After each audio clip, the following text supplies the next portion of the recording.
Começou. Bom dia a todos e todas. É um prazer estarmos aqui nesse 18º Encontro Internacional Abralic, participando juntos nesse simpósio Machado de Assis, articulação entre reflexão estética e crítica social, coordenado pelas professoras Juraci Asman Saraiva, da Universidade Fevale, e Marinês Andréa Cluns, da Federal da Paraíba. Este é o segundo painel, Machado de Assis, intérprete da literatura e da sociedade. E vamos, então, termos 5 trabalhos apresentados por Matheus Toledo Gonçalves, Denise de Quintana Estácio, Luísa Helena Damiani Aguilar, Pedro Alegre e Renata Coutinho Velon. Seja uma boa discussão. Podemos começar, então, com o trabalho de Matheus Toledo Gonçalves, o autor de Si Mesmo e Mineirinho, Diante da Violência. Matheus, a fala é sua.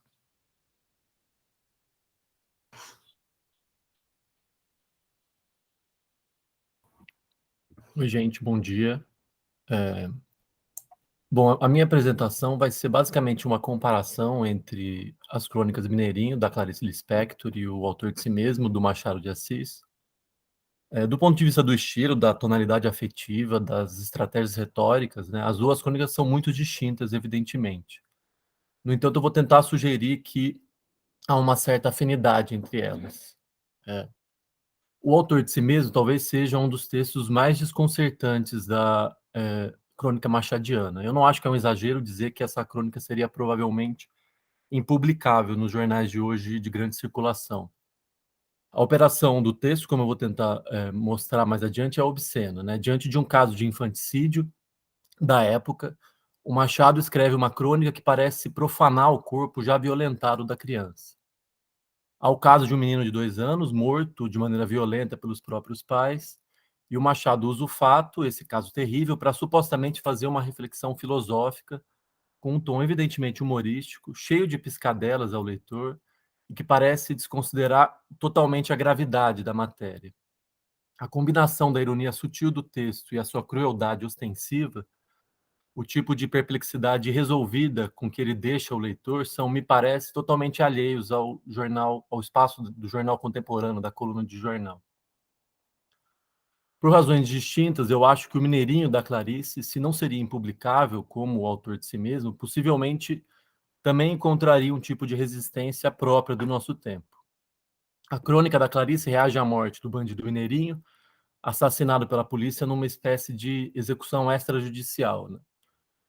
A operação parapolicial que resultou na morte do Mineirinho é por vezes tratada como ponto de origem do chamado Esquadrão da Morte, nome dado a vários grupos de extermínio clandestinos, formado por policiais surgidos no início da década de 60. Ou seja, o embrião disso que a gente chama hoje de milícia estava aparecendo ali no início da década de 60, e a crônica da Clarice foi uma das primeiras respostas literárias a esse fenômeno que estava surgindo ali. Não só uma das primeiras, como uma das mais contundentes respostas a esse fenômeno, né?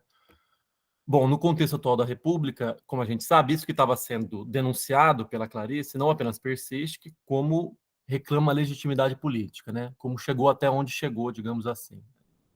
Então, eu diria que se essa crônica fosse publicada hoje, ela teria que se haver com uma esfera pública rebaixada, em que muito do que antes só podia ser dito ou defendido de modo sussurrado e agora proferido abertamente.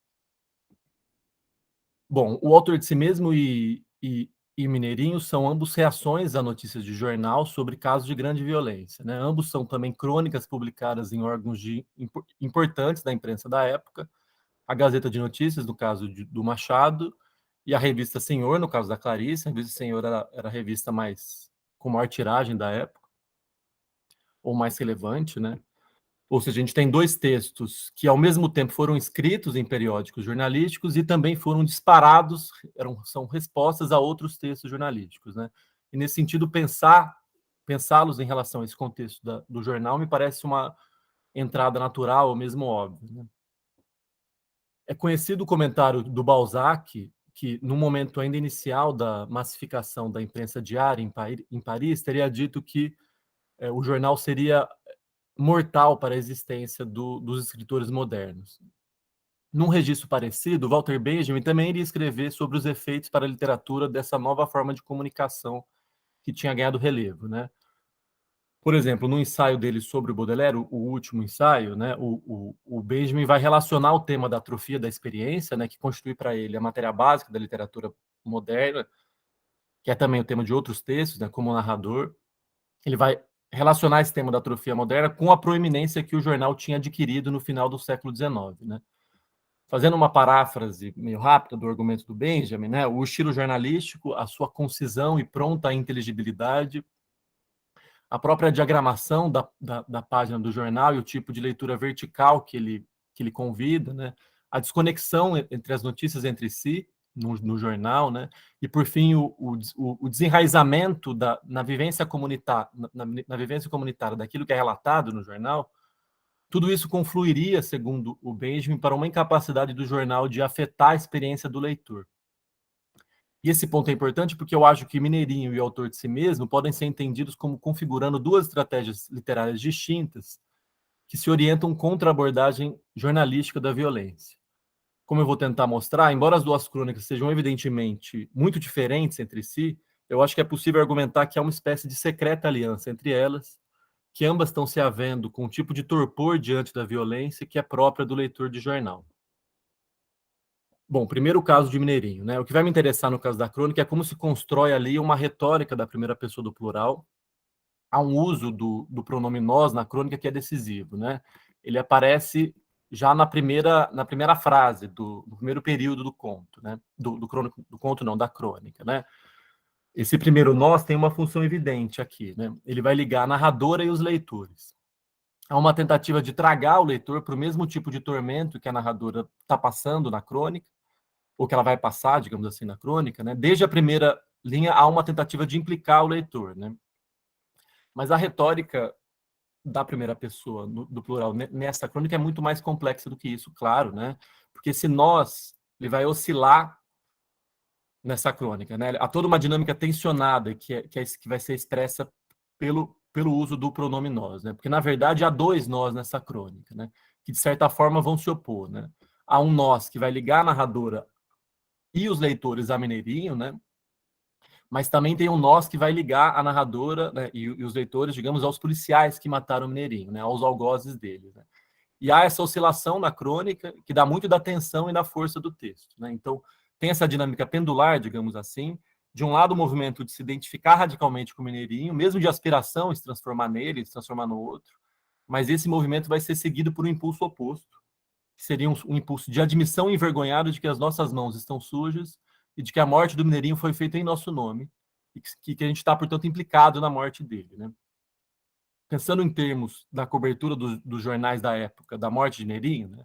E a crônica, de certa forma, é uma reação à cobertura da imprensa, como no artigo da Judith Rosenbaum ela mostra isso, né? A crônica está reagindo à maneira distanciada com que a cobertura jornalística relatava o caso, né?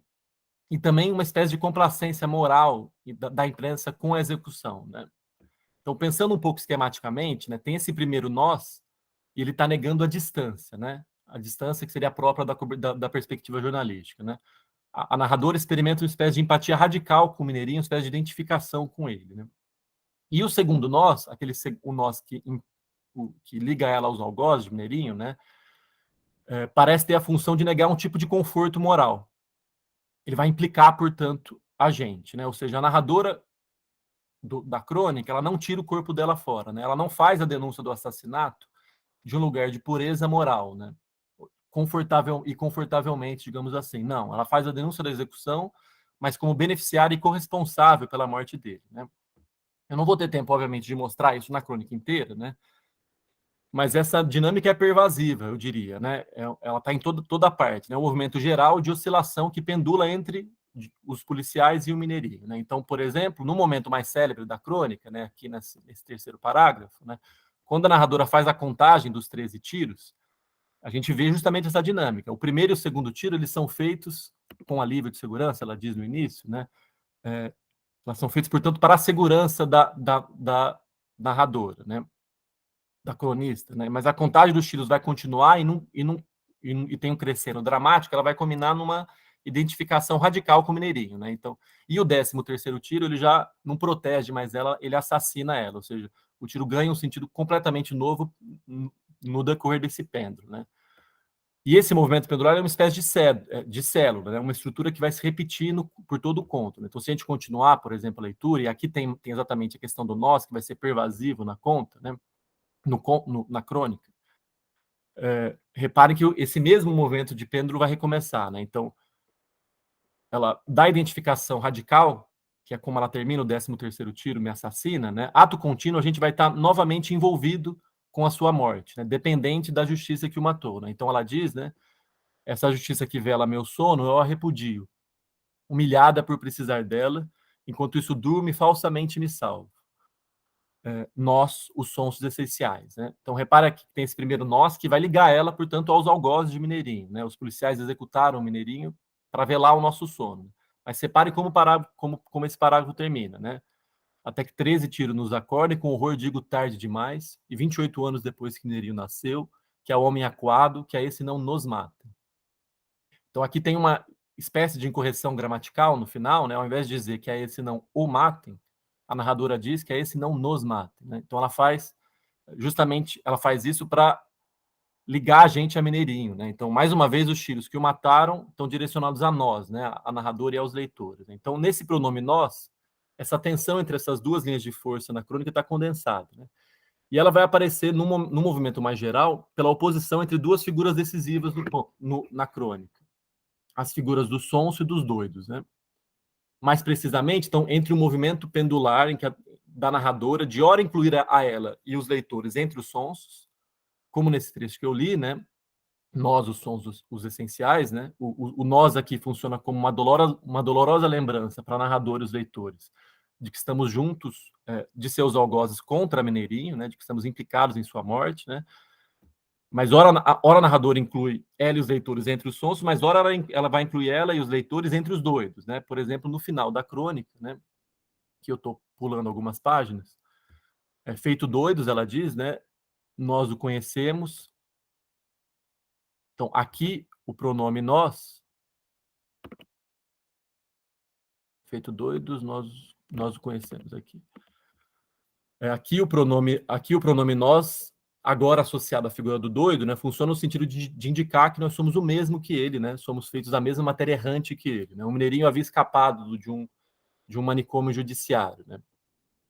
Então, eu estou falando aqui um pouco telegraficamente, né, mas e tratando como se fossem dois movimentos contraditórios. Né? De certa forma, de um certo ponto de vista, há uma oposição, né? Porque a hora ela está junto dele, empaticamente com o Mineirinho, e ora ela está incluída entre seus algozes, né? Agora, é claro que, em ambos os casos, está sendo tecida uma aliança com o Mineirinho, né? Nesse sentido, os dois movimentos apontam para a mesma direção. Né? A gente, lendo, experimenta esses dois movimentos na forma de uma tensão, e muito da intensidade da crônica tem a ver com isso, com uma espécie de voragem que a gente é jogado de um lado para o outro, mas em ambos os casos se trata de elaborar uma aliança com o Mineirinho. Né? Tanto a empatia quanto a culpa são mobilizados com a mesma, digamos assim, finalidade política. Né? Esse me parece é o funcionamento geral do Mineirinho, né, que vai procurar negar uma atitude confortável em sua distância aos fatos, como foi a cobertura jornalística da morte do Mineirinho, e a crônica faz isso dramatizando a atitude oposta, né, uma atitude de empatia radical e de autorresponsabilização moral e política diante da violência. Né? Tudo isso por meio de um movimento complexo que eu tentei descrever um pouco rápido demais. Né? Tá. Vamos então para o autor de si mesmo. Né? Eu acho que dificilmente a gente pode pensar num texto mais distinto do Mineirinho do que o autor de si mesmo, né? O estilo, as digressões eruditas, né, a dicção imperdicada, tudo que caracteriza a crônica machadiana é estrangeira ao texto da Clarice, né? A crônica do Machado, né, ela vai abrir nesses dois primeiros parágrafos com uma descrição distanciada dos tormentos do Abílio, né? Que é um menino que foi morto pelos pais, né? Numa atmosfera que é seca e apática, totalmente distinta, digamos, da carga patética e intensa da crônica da Clarice, né?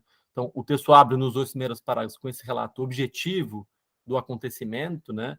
E parece, de certa forma, emular o distanciamento jornalístico, né? Mas a partir do terceiro parágrafo, né, que aí realmente começa o comentário do cronista, né? Dá para dizer que não tem uma frase nessa crônica que a gente não encontra uma maldade, que a maldade do narrador não vai aparecer, né? Basta olhar com atenção que o veneno está ali sempre, né? O cronista parece se divertir, digamos assim, nas infinitas maneiras de ser maledicente, né? A gente não vai ter tempo para mostrar isso no detalhe, infelizmente, né? Mas acho que vale olhar só para o terceiro parágrafo, né? Até porque ele é, de certa forma, menos ostensivo do que o resto, né? Há um crescendo que a maldade do narrador vai ficando cada vez mais ostensiva, né? Então, se a gente olhar para esse parágrafo, para esse terceiro parágrafo, né? Ele começa aqui, né?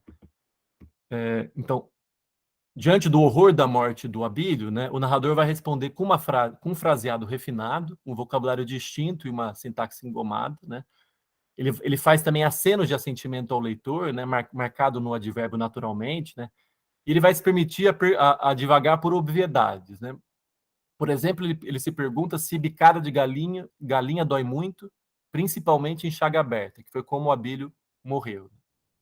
Notem a ironia silenciosa da coisa, né? Então, no período seguinte, né, num crescendo de desrespeito, né, o cronista faz graça com a expressão francesa, né, um mau quarto de hora, né, que é uma expressão que fala de alguma coisa desconfortável, mas breve, né? Ou seja, a expressão está claramente atenuando indecorosamente o caso, que é um caso de infanticídio, né? Bom, e no fim do parágrafo, né, de maneira ainda talvez mais venenosa ainda, né, o cronista se permite especular obscenamente sobre a resistência física do bebê.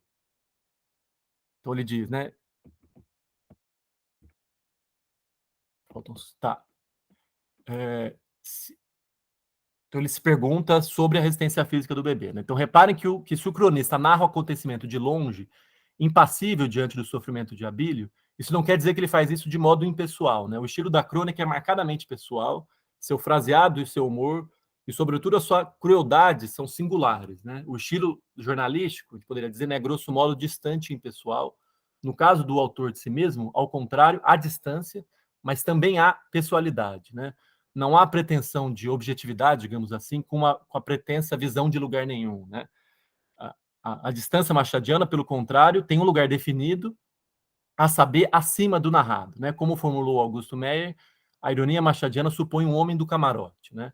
Ou, se a gente quiser pensar com Roberto Schwartz, há uma dimensão de classe nesse humor do Machado, né?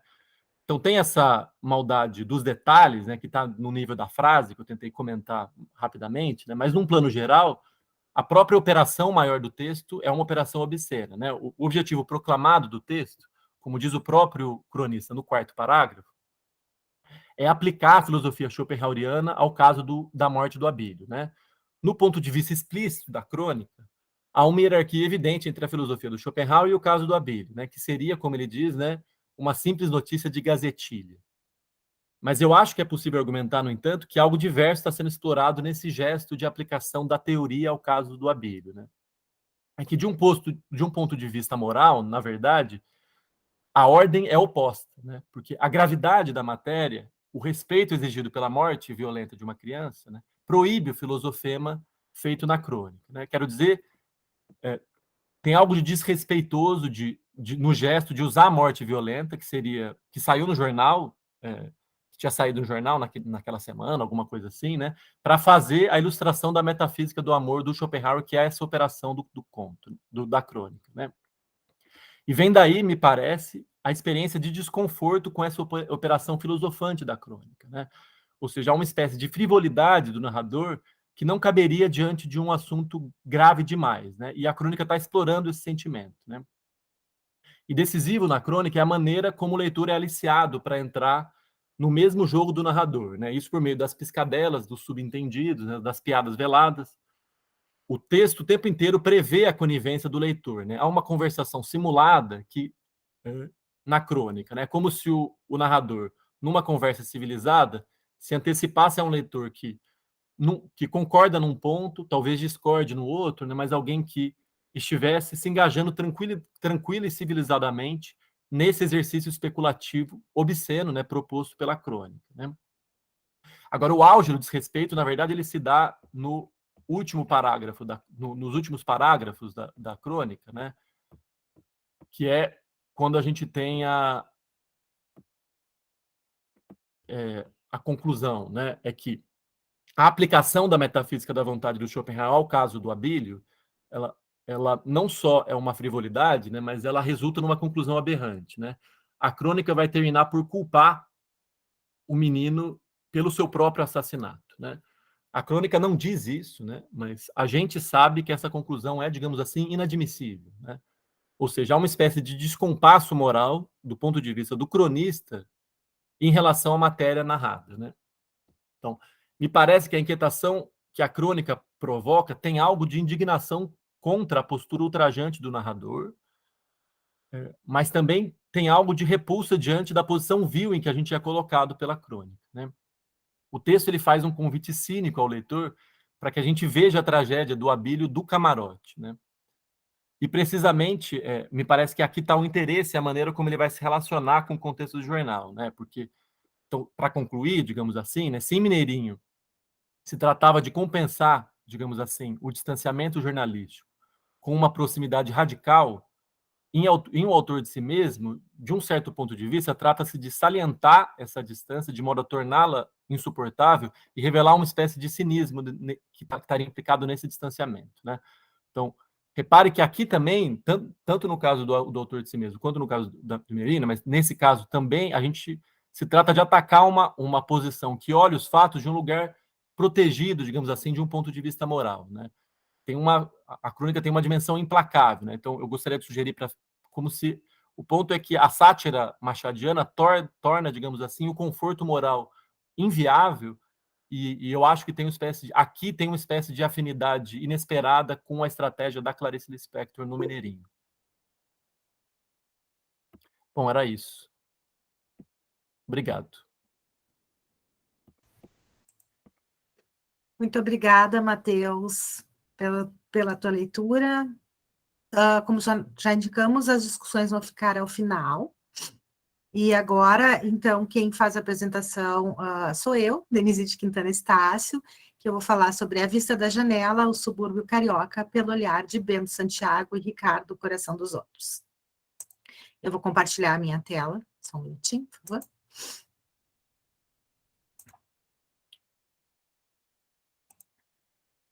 Aqui.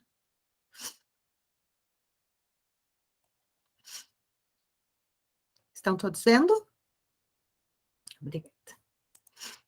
Então, está certo. Começar, então, novamente, bom dia a todos e todas. Meu nome é Denise de Quintana Estácio, eu sou doutoranda em estudos de literatura pelo PPG-LET da URGS, bolsista CAPES e orientanda do professor Antônio Marcos Vieira Sanseverino. Agradeço às coordenadoras deste simpósio temático, professora doutora Juraci Asman Saraiva, professora doutora Marinesa Andréa Kunz, bem como a Abralic, a oportunidade de apresentar essa pesquisa. Neste trabalho, então, eu procuro investigar a construção da paisagem suburbana do Rio de Janeiro por Bento Santiago em Dom Casmurro, de Machado de Assis, e por Ricardo Coração dos Outros em Triste Fim de Policarpo Quaresma, de Lima Barreto. A partir da noção de paisagem urbana e do trabalho de Siegfried Kracauer sobre a percepção das cidades pelo sujeito moderno, pretendo discutir as semelhanças e as diferenças entre os pontos de vista das duas personagens. Na passagem do século XIX para o XX, o subúrbio compõe uma região de perfil entre rural e urbano e de expressivo crescimento populacional no Rio de Janeiro. A área seguia o eixo da linha de trem da Central e, segundo Lilian Schwartz, sofreu, no período de 1890 a 1906, um aumento populacional considerável nas freguesias suburbanas mais próximas ao centro, especialmente em Engenho Novo. É nessa região que Bento Santiago vive, de onde escreve suas memórias e, inclusive, cogita redigir uma história dos subúrbios lá no romance machadiano. A vida no subúrbio, embora a presença difusa ao longo da narrativa, mais focada nas lembranças de Bento, ganha concretude em um determinado momento, quando o narrador protagonista larga a pena, olha pela janela e descreve o ambiente que vê.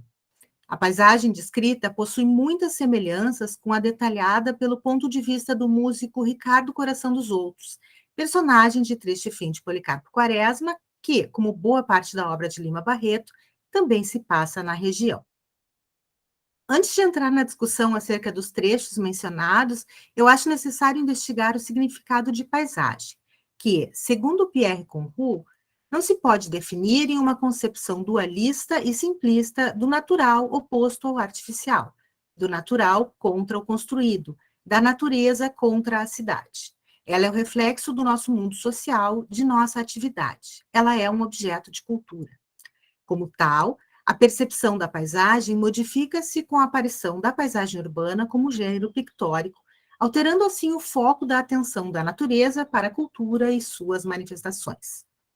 Segundo Mareduelo, a mirada romântica entende a natureza como produto inevitável do tempo, ligando-a assim ao sentido da história. Por isso, o olhar romântico perscruta as ruínas do passado como faria um naturalista. A mirada moderna, ao contrário, atende ao efêmero, ao fugidio e ao supérfluo. Busca o prazer no imediato e, por isso, contempla a cidade e o faz enquanto fenômeno mutável.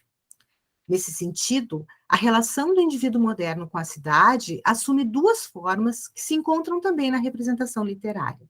Uma delas é a do fenômeno da flânerie, discutido por Walter Benjamin, e que situa o sujeito em meio à rua e em contato com as demais pessoas com quem o flaner divide aquele espaço. A noção de paisagem urbana extrapola do percurso pelo meio e surge assim uma relação contrastante com uma outra atitude, não menos reveladora, não menos rica de significações, a imobilidade contemplativa, a cidade olhada apaixonadamente por um recluso voluntário do alto de uma janela. Trata-se de dois pontos de vista sobre a cidade, um movente, levado pelo fluxo da rua, o outro fixo, desdobrando o olhar sobre os diversos acidentes da paisagem urbana.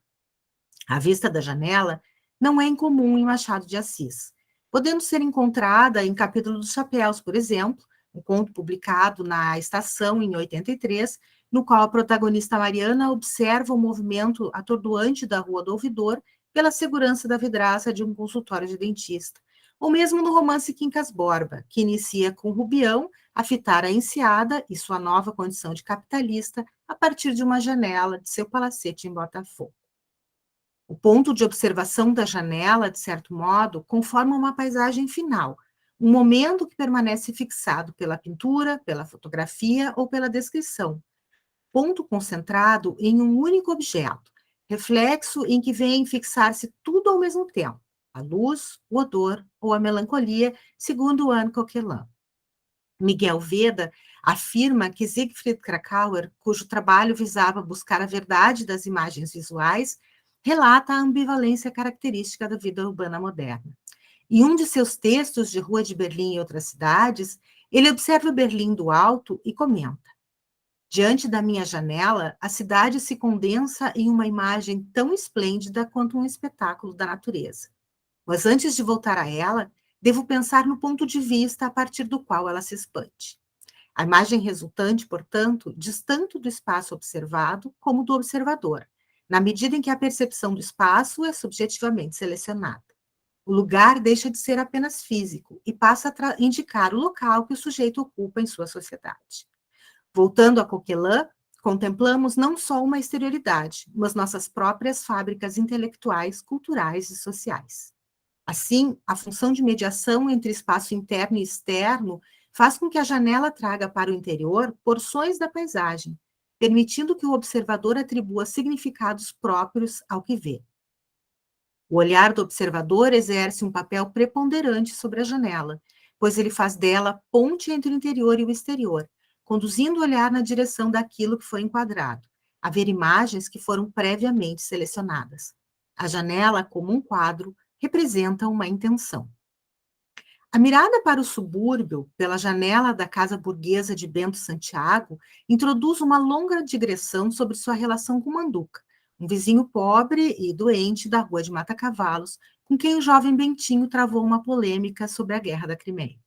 O episódio ocupa alguns capítulos e, para John Gladstone, possui justificativa semelhante à da lembrança do cortejo do enforcamento do escravo condenado em Quincas Borba.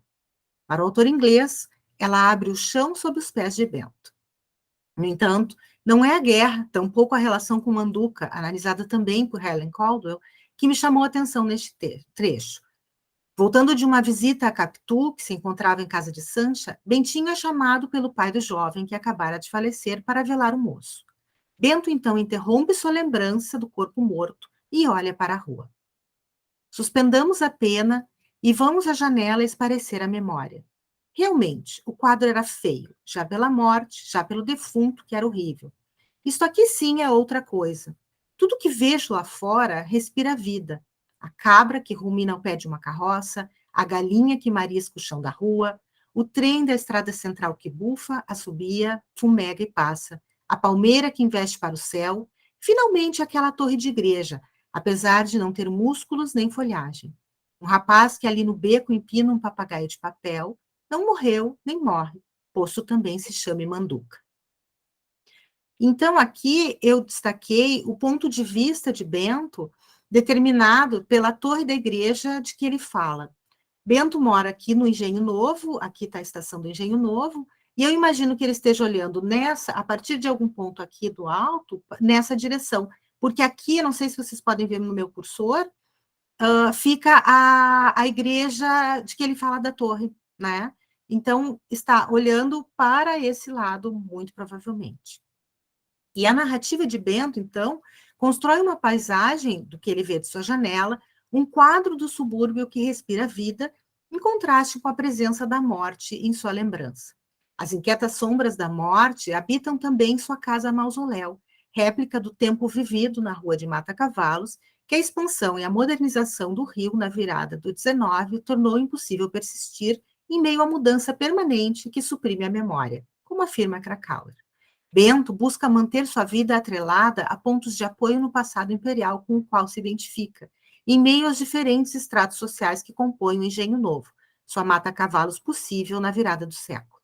Não por acaso, o Engenho Novo havia sido a morada da segunda mãe de Dom Pedro II, a Condessa de Belmonte, primeira tutora do então jovem príncipe.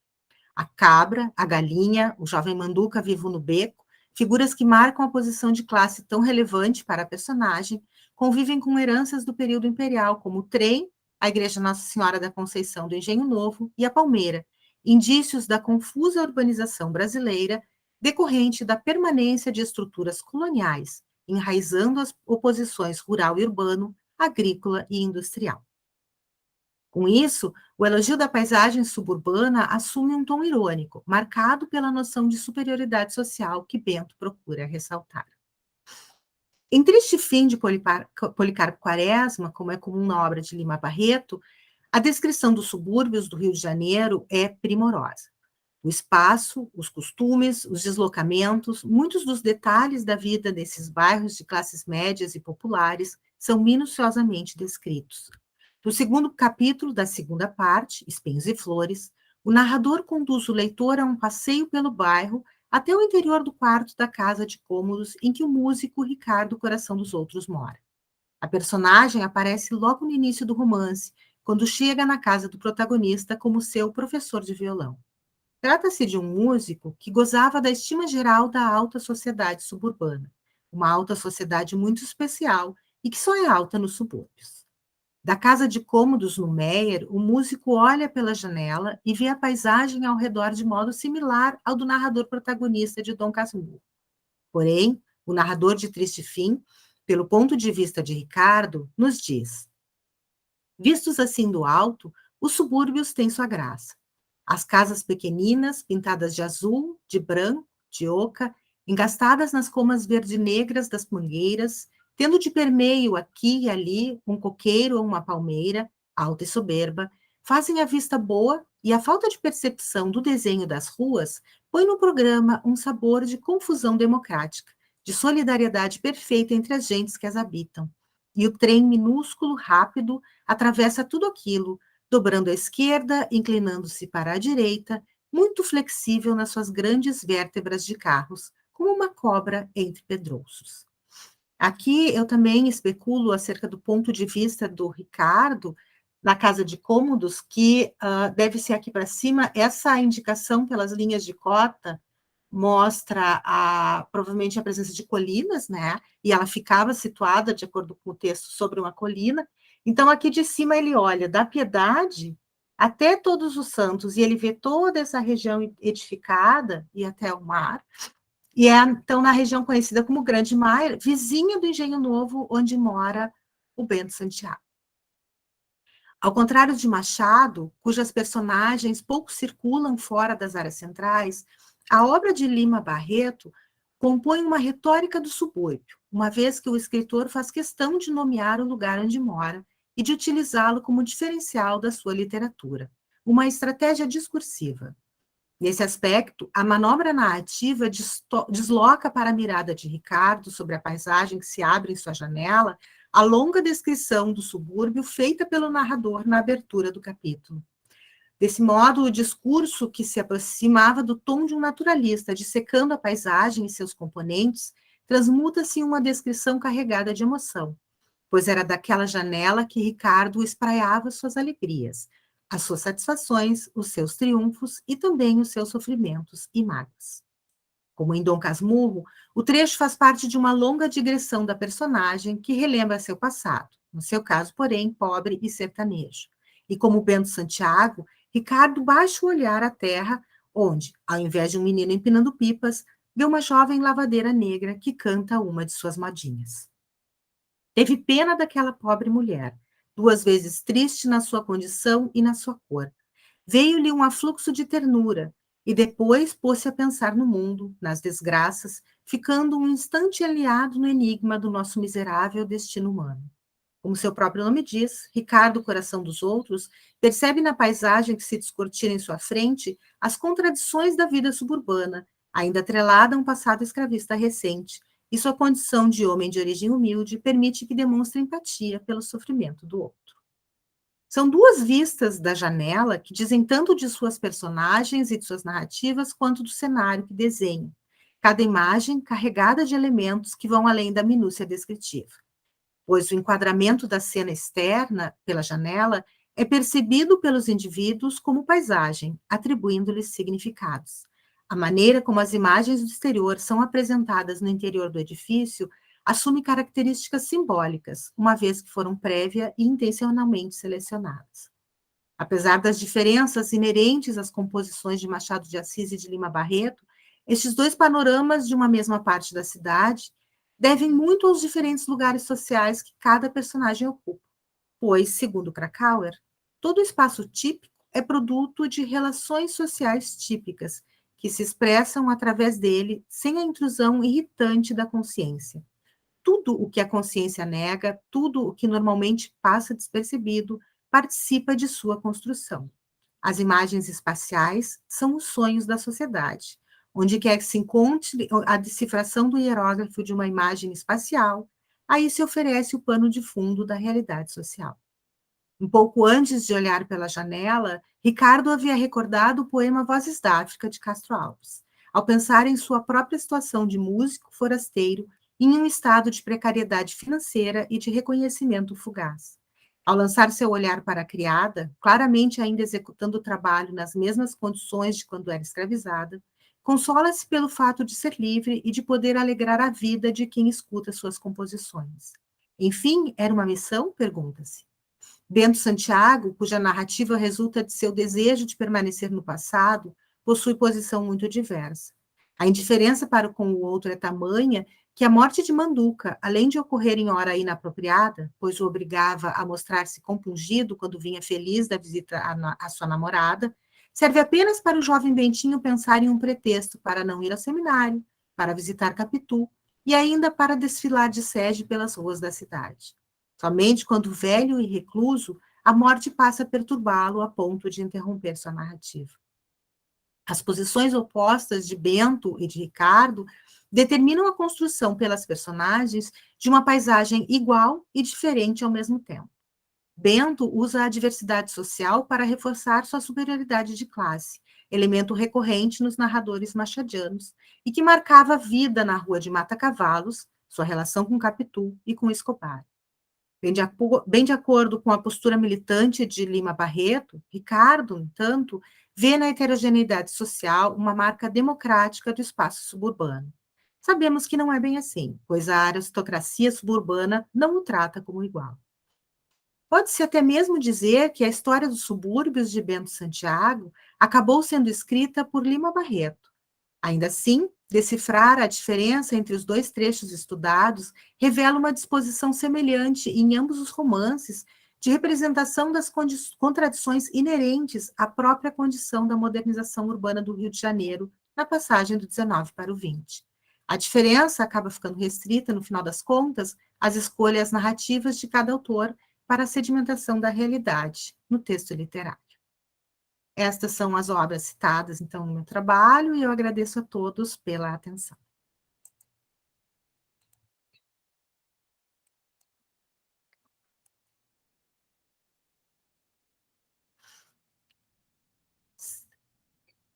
Certo, então espero não ter passado tempo, que eu acabei não olhando.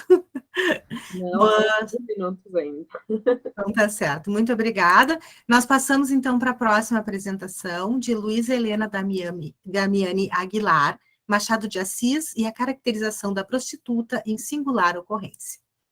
Luísa, a palavra é tua. Boa tarde a todos. Deixa eu compartilhar a tela aqui.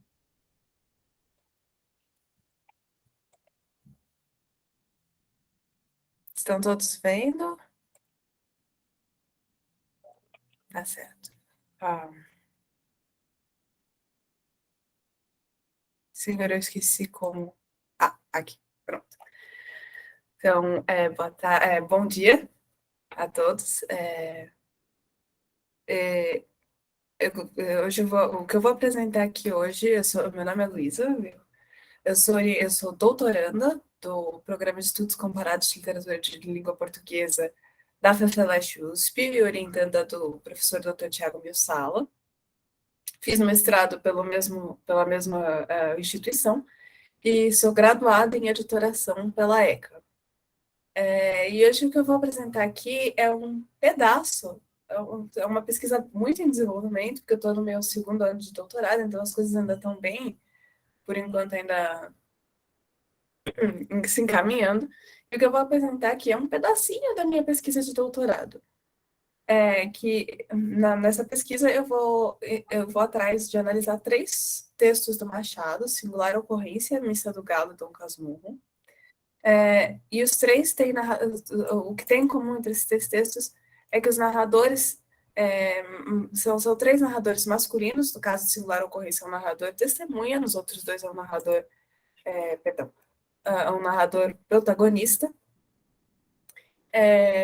Mas os 3 são narradores masculinos que apresentam um certo desconforto, um desconcerto, frente aos enigmas apresentados pelas personagens femininas protagonistas desses textos. Então, são personagens femininas que não necessariamente se encaixam em padrões sociais do século XIX, e esses narradores apresentam dúvidas, desconfortos, desconcertos, e às vezes até opiniões já precipitadas sobre essas personagens. No caso específico de Singular Ocorrência, ele é publicado pela primeira vez em 1883 na Gazeta de Notícias, não no espaço do folhetim, mas sim ali permeado por outras notícias. Isso era um procedimento que a Gazeta de Notícias já vinha adotando há algum tempo, de nem sempre os textos literários serem destinados ao espaço do folhetim. Alguns textos, especialmente textos curtos, ficavam ali intermeados por notícias. Esse foi o caso da Singular Ocorrência. E um ano depois ele sai na coletânea História Sem Data. Mas são pouquíssimas as alterações entre uma versão e outra. O Machado faz alterações mais especiais em termos de pontuação e coisas mais assim bem básicas. Para entender um pouco mais o Singular Ocorrência, eu fui um pouco atrás de entender a reposição da prostituta na literatura. Para quem não... Eu acredito que todo mundo aqui conhece o conto, mas para refrescar um pouco a memória, se não estiver associando o nome à história, o narrador está conversando com um amigo. O conto é todo estruturado em diálogos. Esse narrador está conversando com um amigo, e aí eles veem uma mulher sair de uma igreja, uma mulher vestida de preto, de luto, sair de uma igreja, e esse narrador resolve contar a história dessa mulher, Marocas, que era uma prostituta, analfabeta, e conheceu o Andrade, amigo desse narrador, e começou a ter um caso com ele. Durante esse caso, a Marocas, teoricamente, larga os seus outros amantes, deixa a vida de prostituição, aprende a ler, já que o Andrade funciona como um tutor, além de um amante. E aí, num dado momento, só que o Andrade tem uma vida para além da Marocas. Ele é casado, tem filhos, então a Marocas continua vivendo numa espécie de clandestinidade. Num dado momento, o Andrade decide viajar com a família para São João, para festas de São João. A Marocas fica sozinha, e durante esta viagem do Andrade, teoricamente, a Marocas o trairia com um homem chamado Leandro, que estaria numa classe social mais próxima à dela. Seria um homem mais pobre, menos culto. O Andrade, por uma coincidência, teria descoberto essa traição. Ele a confronta, ela não nega. Eles têm uma briga momentânea, mas quando o Andrade acredita que ela teria feito uma espécie de ameaça de suicídio, ele a perdoa. Eles retomam o relacionamento. Depois ele precisa se mudar de província. Ela continua fiel a ele, e quando ele morre, ela passa a se comportar como uma viúva distinta, inclusive rezando missas em homenagem a ele. Então, essa é a ideia. E aí, o interessante é que, se aqui você tem essa mulher que fica numa área cinza, porque no romantismo, a prostituta costuma ter um arco de redenção. Seria essa mulher perdida que, por um grande amor, larga a vida de prostituição e torna-se recatada, entre muitas aspas. Mas ela largaria a vida de prostituição por um grande amor. Enquanto no realismo, a trajetória da prostituta seria o extremo oposto. Ela é uma mulher incorrigível. Mesmo que ela, em algum momento, largue a vida de prostituição, ela provavelmente vai voltar aos seus hábitos originais, ela não vai conseguir, de fato, ter essa trajetória de redenção. Mas a Marocas fica ali numa área cinza, ela não chega a retomar os seus hábitos de prostituição, mas, ao mesmo tempo, ela nunca consegue alcançar o status de mulher de família, ela continua na clandestinidade. Isso também é interessante porque, no fundo, o Machado faz um intertexto teatral nesse conto. Ele menciona 3 obras. Tem um artigo muito interessante, que depois vai estar agora no final nas minhas referências, mas um artigo muito interessante do João Roberto Faria sobre esse intertexto teatral do Machado, do Singular Ocorrência, com algumas obras, com algumas peças de teatro. No caso, a Dama das Camélias, do Dumas, que conta justamente a história de uma prostituta que passa pelo processo de redenção. A Marocas assiste a essa peça e ela se emociona demasiadamente com a trajetória da Marguerite. O Casamento de Olímpia, do Émile Augier, que vai justamente no caminho oposto, uma prostituta que depois que acaba voltando aos seus hábitos de prostituição. Inclusive, essa é a frase usada pelo interlocutor do narrador, esse amigo do narrador, para quem ele está contando a história, quando eles estão procurando os motivos pelos quais a Marocas teria traído Andrade. Esse interlocutor fala, nostalgia da lama, que seria uma frase do original, do Casamento de Olímpia. E a outra peça que é mencionada no conto é Janto com a Minha Mãe, que num dado momento da história, a protagonista janta com um retrato da sua mãe, sozinha, e o retrato da mãe morta. E essa peça é mencionada, basicamente, acho que pela própria Marocas, justamente no momento em que o Andrade vai viajar com a família para o São João, e ela diz para o amigo do Andrade que ela vai jantar sozinha com um retrato do Andrade. Então, é interessante observar que todo esse contexto, esse intertexto teatral, essas 3 peças são introduzidas no conto para serem negadas logo a seguir. Então, a Dama das Camélias. Teoricamente, a Marocas não tem essa trajetória de redenção da Marguerite. Ela não consegue também essa vida... Ela não consegue em nenhum momento sair da clandestinidade. Ao mesmo tempo, o Casamento de Olímpia é introduzido para ser negado porque o narrador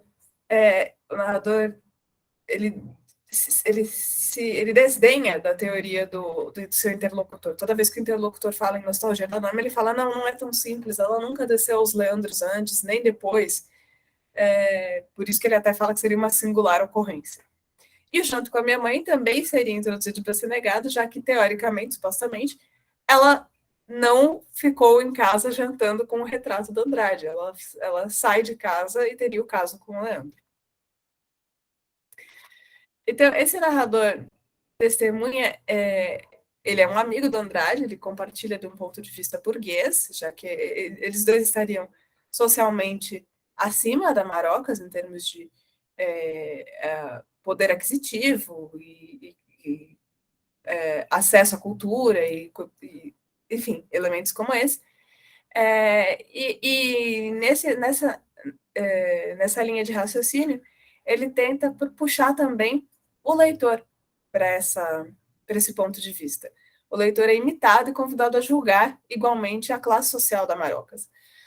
Isso porque, se a gente for pensar, no século XIX, a enorme maioria dos leitores da própria Gazeta de Notícias, mas também de livros, eram pessoas que já tinham algum status um pouco mais elevado do que a Marocas começa o conto como uma analfabeta. Para você é óbvio que a gente tem casos de leituras em voz alta para grupos, mas no geral, para você ter acesso à Gazeta de Notícias, estar lendo esse conto, você já estaria pelo menos um passo à frente da Marocas em termos sociais. Esse narrador também, ele sempre apresenta dúvidas sobre o motivo da traição. Ele fica se questionando por que a Marocas teria descido aos Leandros. Mas ele nunca questiona se de fato isso aconteceu.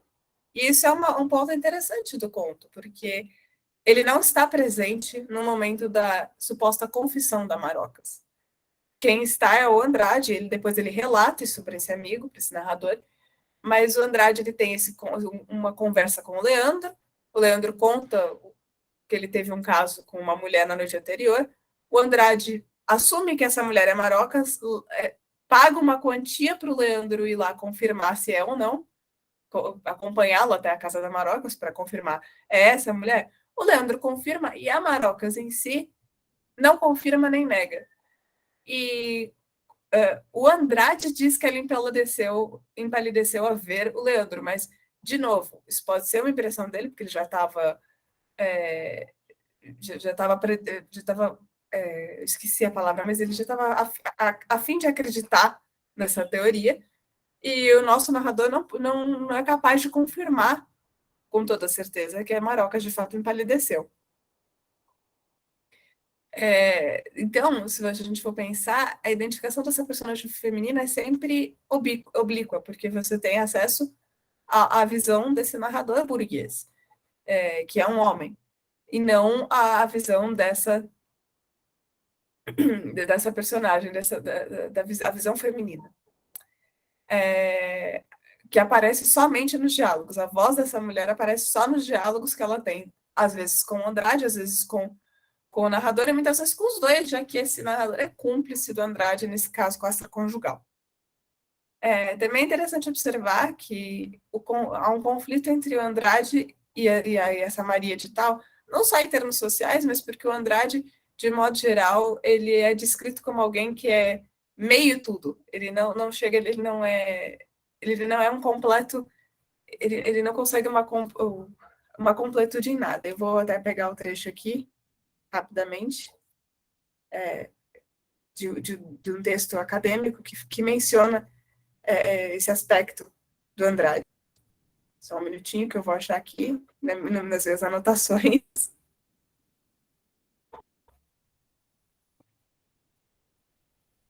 Só porque eu falei, eu não estou achando fácil. Enfim, deixa quieto. Mas, só para encerrar sobre esse narrador, ele não aceita conclusões e julgamentos fáceis, nem do interlocutor, nem do leitor. E quando eu incluo o leitor aqui, é porque o leitor, provavelmente, como o Machado tinha essa tendência a fazer, se identificaria com esse ponto de vista burguês do narrador e do próprio interlocutor. Então, toda vez que esse interlocutor expressa uma opinião que possa ser também a do leitor, o narrador vai lá e fala, não é bem assim, a Marocas nunca, que nem eu já mencionei, ele diz, a Marocas nunca desceu aos Leandros, não é nostalgia da lama, ele não aceita essas conclusões fáceis. E para finalizar, falando um pouco da Marocas e das suas peculiaridades. Ela é uma prostituta, como eu já mencionei, fora desses padrões literários, que vigoravam na época. O final, por ser aberto, por não dar essa confirmação plena de que ela traiu de fato Andrade, insere a Marocas nessa ideia das mulheres ambíguas machadianas, essas mulheres que deixam mistérios. Então, a própria Capitu, a Conceição, do outro conto que eu analiso, do Missa do Galo, e mesmo outras mulheres que são menos ambíguas em termos de finais abertos, mas que têm essa ambiguidade de, teoricamente, moral, elas não são, elas escapam a uma compreensão fácil, como a Genoveva da Noite de Almirante, por exemplo.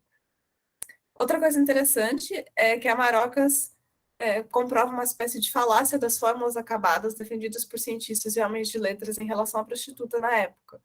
Ela, por exemplo, ela não transmite doenças. Isso era uma crença muito forte dos cientistas e homens de letras da época, de que prostitutas necessariamente transmitiam doenças. E a Marocas não se encaixa nisso. Ao mesmo tempo, o Machado tenta aproximar um pouco a Marocas das outras prostitutas da literatura. Então, por exemplo, no caso,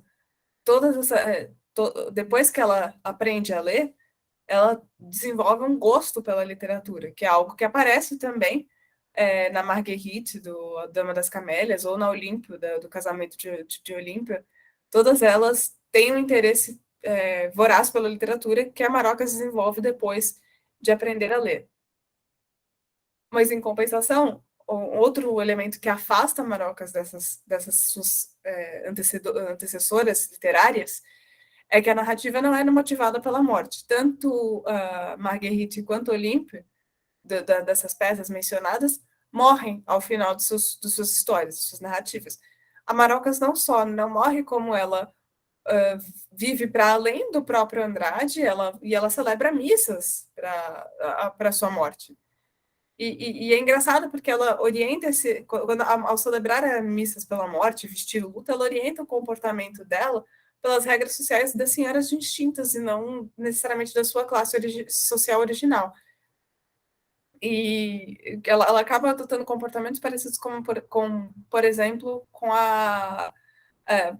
por exemplo, a Dona Benedita, do Papéis Avulsos, que também segue normas sociais distintas da sua classe, que não necessariamente se encaixariam ao caso dela. Mas a Marocas, teoricamente, nem é da classe social a qual ela está, dos quais comportamentos ela está seguindo. E, para finalizar, a Marocas é uma mulher sujeito. Ela tem os seus próprios desejos, as suas próprias vontades. Ela não necessariamente se curva a ninguém, principalmente se você analisá-la como a partir do ponto de vista em que ela de fato desce aos Leandros, mas mesmo em que ela de fato trai o Andrade. Mas mesmo que ela não o faça, ela consegue o perdão do Andrade também por meio impondo a sua vontade, porque teoricamente o Andrade não queria perdoá-la, mas a partir do momento em que ela abandona a casa que ele havia destinado a ela, em que ela faz como se fosse uma espécie de ameaça de suicídio, ela consegue voltar ao seu status de amante do Andrade. Então, é uma mulher muito interessante. Enfim, é isso. Aí eu trago aqui as referências que eu usei para trabalhar esse conto e encerrar. Muito obrigada pela atenção. Tá certo. Muito obrigada, Luísa, pela sua fala, muito boa, muito interessante. E podemos seguir, então, com a fala de Pedro Alegre, As Horas Livres, a Cena Social em Machado de Assis. Pedro, tudo contigo. Obrigado, Denise. Bom dia a todos e todas. Vocês me ouvem bem? Está um pouquinho baixinho o teu volume, Pedro, se tu tiver como te aproximar do microfone. Bom, a minha apresentação, ela vai falar, é um recorte um pouco sumário da tese de doutorado que eu defendi no ano passado, que é sobre Machado de Assis e a relação da obra dele com a história social, e de que maneira também a crítica pôde fazer e faz, né, essa relação e de diversas perspectivas, né, de como isso é bastante difundido e como isso alcança também diversas formulações diferentes. O meu intuito era pensar um pouco isso e fazer algumas leituras de algumas obras. Então, eu trouxe aqui para uma cena inicial, para pensar isso, uma cena do romance Helena, do capítulo 6 do romance, que não é exatamente uma leitura do romance, mas essa cena eu acredito que ela seja um pouco importante demais para pensar de como o Machado, nesse livro e em outros livros, romances posteriores, Brás Cubas e Dom Casmurro, organiza ou constrói uma forma ficcional para tratar de algum desses aspectos sociais e históricos, né? A cena ela é bem simples, vou até ler um pequeno trechinho, mas ela é uma cena que eu escolhi porque ela é bastante importante nesse sentido, porque ela mostra aquilo que, na teoria e na crítica brasileira, a gente tem como a estrutura básica da sociedade brasileira do século XIX. Os senhores, os escravos, os agregados. Então, essa cena, ela junta essas três classes, digamos, e tudo levaria a crer que Machado estaria nesse momento representando essa estrutura básica. É claro que ele está jogando com isso, mas a leitura que eu gostaria de fazer é justamente como ele desorganiza um pouco aquilo que tem-se como a estrutura básica na historiografia ou na sociologia do Brasil escravocrata, né? As estruturas sociais bastante determinadas. Então, a gente tem Helena, nesse momento, e Estácio, que é o seu irmão, bom, nesse momento eles não sabem que são irmãos, e um homem negro que ele, de repente, aparece na estrada e se torna objeto da conversa dos dois, né? Então, a ideia, a princípio, né, poderíamos ver que essa cena apresenta a estrutura que organiza a sociedade brasileira escravocrata, e ela seria uma espécie de radiografia dessa vida social do país. Mas o que eu queria colocar, então, é que, ao contrário, essa cena propõe, na verdade, deslocar certos discursos ou verdades constituídas sobre as estruturas, pelas próprias estruturas senhoriais. Então, eu vou ler um trechinho da cena, que é o seguinte: uma vez aconteceu que iam falando das vantagens da riqueza. Valem muito os bens da fortuna, dizia Estácio. Eles dão a maior felicidade da terra, que é a independência absoluta. Nunca experimentei a necessidade, mas imagino que o pior que há nela não é a privação de alguns apetites ou desejos de sua natureza transitórios, mas sim essa escravidão moral que submete o homem aos outros homens. A riqueza compra até o tempo, que é o mais precioso e fugitivo bem que nos coube. Vê aquele preto que está ali? Para fazer o mesmo trajeto que nós, terá de gastar a pé mais de 1 hora ou quase, eles são de cavalo. O preto, aí ele para de falar e o narrador entra. O preto de quem Estácio falara estava sentado no capim, descascando uma laranja, enquanto a primeira das 2 mulas que conduzia olhava filosoficamente para ele. O preto não atendia aos 2 cavalheiros que se aproximavam. Ia esburgando a fruta e deitando os pedaços de cascas ao focinho do animal, que fazia apenas um movimento de cabeça, com que parecia alegrá-lo infinitamente. Era homem de cerca de 40 anos, ao parecer escravo. As roupas eram rafadas, o chapéu que lhe cobria a cabeça tinha já uma cor inverossímil.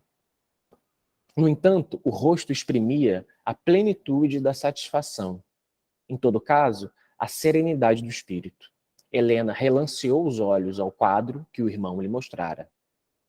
Ao passarem por ele, o preto tirou respeitosamente o chapéu e continuou na mesma posição e ocupação de antes. Tem razão, disse Helena. Aquele homem gastará muito mais tempo do que nós em caminhar. Mas não é isto uma simples questão de ponto de vista? A rigor, o tempo corre do mesmo modo, quer desperdicemos, quer o economizemos. O essencial não é fazer muita coisa no menor prazo, é fazer muita coisa aprazível ou útil. Para aquele preto, mais aprazível é, talvez, esse mesmo caminhar a pé que lhe alongará a jornada e lhe fará esquecer o cativeiro, se é cativo. É uma hora de pura liberdade. Estácio soltou uma risada. Você deveria ter nascido homem? Perguntou Helena. Homem e advogado. Sabe defender com habilidade as causas mais melindrosas.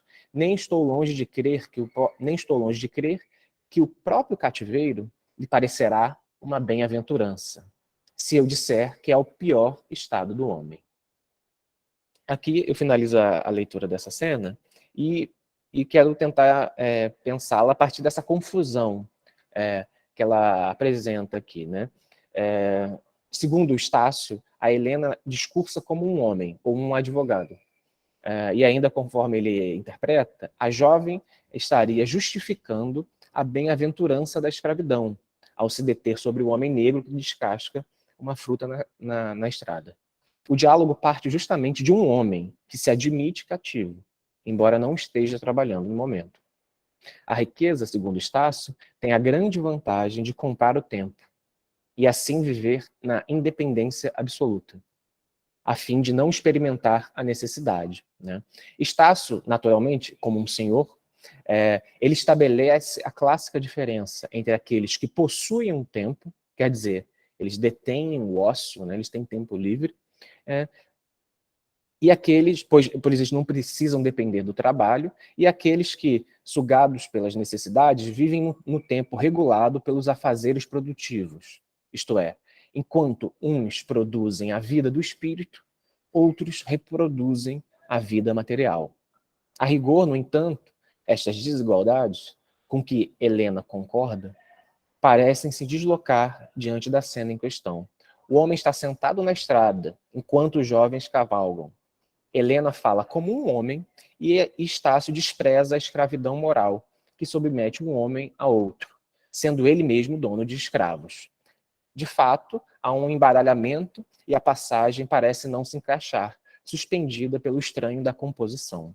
Aparentemente, poderíamos fazer uma leitura trazendo aquilo que o Roberto Schwartz coloca como as ideias fora do lugar, né? O homem dono de escravos, liberal, que fala contra a escravidão e etc. Temos aqui a agregada e o homem supostamente escravo. Mas a leitura que eu queria fazer é justamente que não é exatamente dentro desse modelo das ideias fora do lugar, mais ou menos, né? Eu queria apontar para uma outra coisa a partir daquilo que o Sidney Chalub, no Machado de Assis, historiador, comenta e fala dessa passagem também, do romance de Helena, quando ele está lendo o romance de Helena, e diz que o Machado ele costuma colocar uma espécie de contratexto nesses diálogos, né, de uma maneira que cria uma espécie de presença contrapelo, digamos assim, que a partir da qual a gente pode dizer que é mais de um texto, né, em cuja semelhança a gente não esgota a espécie do verossímil do social que ela coloca, né, a estrutura entre senhores, dependentes e escravos. Ele vai, digamos, criar uma espécie de uma estratificação linguística que ultrapassa uma textualidade unívoca, como se ele estivesse colocando ali só uma única cena que coloca as características, digamos, tanto de cada um desses personagens em questão. Então, o Chalub, ele afirma que há na personagem Helena uma visão de mundo que lhe é própria e que não pode ser entendida se referida apenas à ideologia senhorial. O historiador defende, portanto, que no diálogo em questão, em que se invertem os juízos e posições aparentemente estáveis da estrutura social, para Estácio, no entanto, os dependentes existem apenas como elementos confirmadores de determinada política de domínio. E logo, a escravidão está explicada como parte constitutiva da ordem natural das coisas. Acontecia tão somente que os escravos eram os mais dependentes entre os dependentes, né, nessa escala de dependência. Assim se deve tomar, segundo o Chalub, o comentário de Estácio sobre o cativeiro como o pior estado do homem. Isto é, a ideologia senhorial entende apenas de estruturas mutuamente excludentes, que recolocam a cada vez em seu lugar a sorte dos dependentes, escravos e dos senhores como oposição reafirmada. Então, o Estácio, ele só consegue ver as coisas extremas, ou é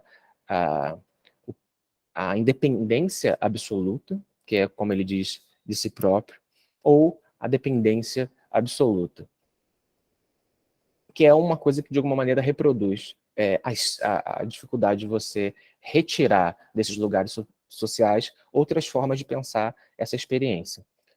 O discurso liberal encontra-se, mesmo quando critica o regime da escravidão, dentro do círculo em que se confina, no âmbito do pensamento e da vida cotidiana. Pegar esse argumento do Chalub, vou ler uma citação breve dele. Ele diz o seguinte, o Sidney: as palavras de Estácio operam uma inversão retórica curiosa, pois ele, que não conseguia pensar a não ser como senhor de escravos, acusa Helena de reabilitar a escravidão. Na verdade, o raciocínio varonil permanece o mesmo. A escravidão é a situação de máxima dependência. E essa condição, para quem preza a independência absoluta, é o pior estado do homem. Por consequente, Estácio só consegue imaginar aquilo que possa pensar um escravo, em qualquer circunstância, como reflexo ou espelhamento de sua própria maneira de ver as coisas. Em outras palavras, os escravos conceberiam sua própria condição sempre a partir dos significados sociais impostos pelos senhores. O intuito de Helena fora sugerir que o fato da subordinação, no caso, o cativeiro, não acarretava inexistência de formas alternativas de interpretar a realidade. E se estou correto, a donzela percebe até mesmo que tais valores alternativos surgem num processo cotidiano de luta contra a opressão. O preto procura lidar com o modo de esquecer o cativeiro e alcançar uma hora de pura liberdade. E aqui é o fim da citação. Então, aqui, de alguma maneira, o que o Chalub coloca é que esses extremos que o Estácio coloca, mesmo que ele esteja criticando a escravidão, na verdade ele reproduz as estruturas a partir das quais nós conseguimos pensar e sentir, interpretar determinadas cenas e realidades, quando na verdade o fato, como ele não se abre à perspectiva, uma outra perspectiva qualquer, de Helena ou de qualquer outra, ele não consegue perceber que talvez a Helena não estivesse ali nesse teatro que o Machado monta, defendendo a escravidão só porque aquele momento daquele homem negro, que se for escravo, porque não se sabe e não se diz, se assume, né? Se for escravo, ele está vivendo uma hora de liberdade. E é essa a questão que, a partir da qual cria esse curto-circuito, né? O que Chalub sugere, então, é uma leitura de consequências interessantes, a partir da qual eu queria seguir. A cena parece compor um tecido intrincado, em que se vê não apenas um texto estruturante, que definiria uma espécie de imagem nacional, uma imagem brasileira, né? Mas seria uma série textual em que coexistem uma estratificação de posições, percepções e jogos, de onde se misturam e deixam confusos os lugares determinados, né? Os significados sociais, como estruturas fixas, sejam de análise, sejam de realidade histórica, pertencem, se vistas unilateralmente, ao universo senhorial que é capaz de determinar o espaço de experiência de cada classe, a do senhor, a do escravo e a do dependente, até mesmo o gênero. Pois se Helena não discursa como convém, se ela não diz aquilo que convém a Estácio, aquilo que ele percebe como relevante ou verossímil, né? Se ela desenvolve um argumento que lhe é próprio e não repete um argumento de Estácio, ela só pode agir como um homem e não mais como uma mulher.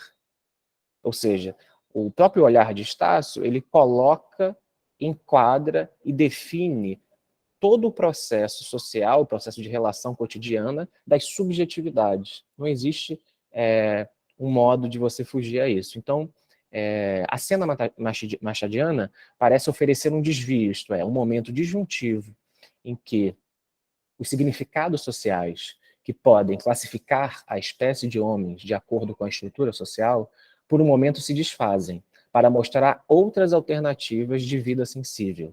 Aquela parte sensível do homem de que falou Machado de Assis numa crônica de 1978, que ele fala uma relação sobre a ciência social que busca as leis e as estruturas.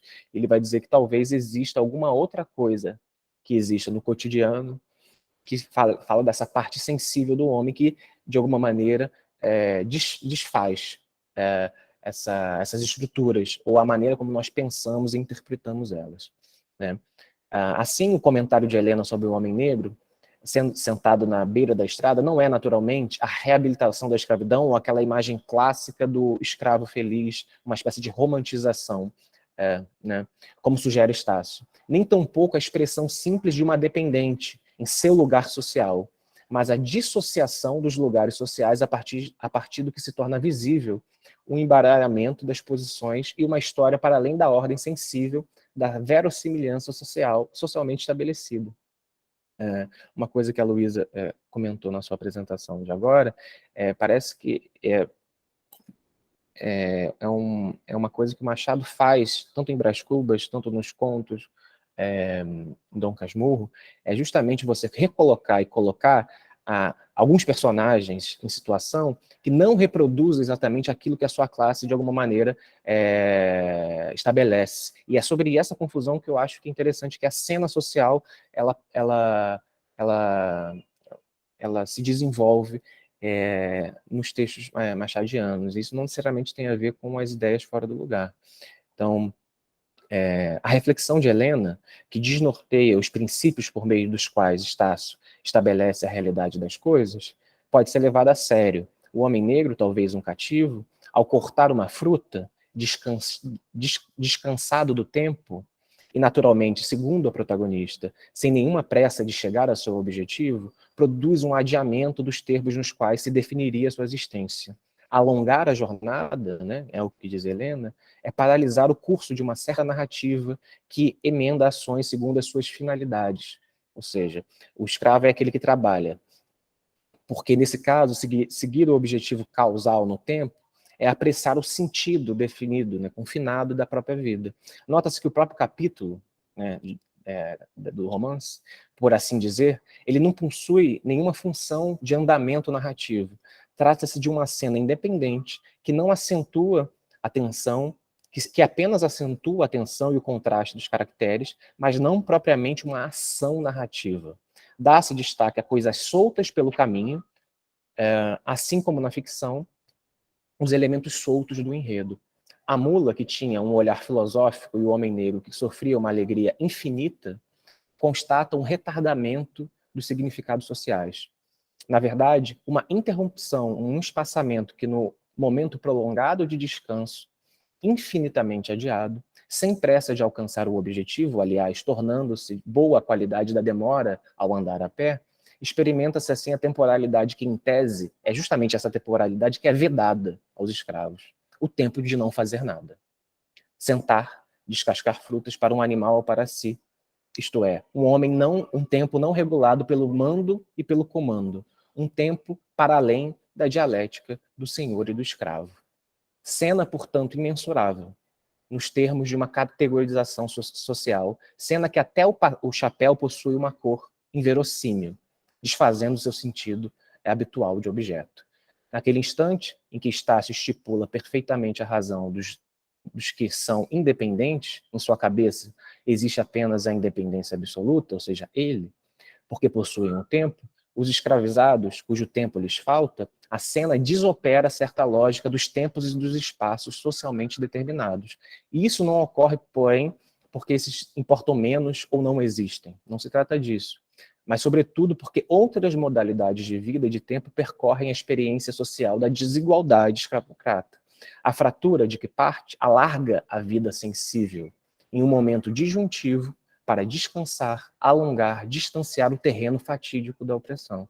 A hora livre, por ser pura, ela não pode vigorar eternamente, mas são nessas brechas da vida e do sentido, das classes e dos desajustes de classes, que Machado reinscreve novas experiências narrativas e se contam misturadas muitas histórias. Trata-se, em certo sentido, ao afrouxar a linha retilínea da temporalidade senhorial, vou finalizar agora, que opõe duas classes de pessoas segundo o tempo de que dispõem, de recolocar o escravo na posição de um tempo finalmente vazio, sem fazer nada. Uma mulher finalmente em um tempo de dizer, para além de condizer, falando como um homem, mas na verdade ela está falando apenas como ela mesma, a Helena, uma mulher. Um tempo finalmente que um senhor de escravos não controla, pelos atos e pelas palavras, o registro da vida cotidiana, os espaços de convivência e os tempos em que se desfrutam uma hora de pura liberdade. É isso, obrigado. Desculpa se eu passei um pouco do tempo. Muito obrigada, Pedro, parabéns pelo trabalho. E nós vamos seguir, então, com a nossa última apresentação da manhã, o trabalho de Renata Coutinho Vilhão.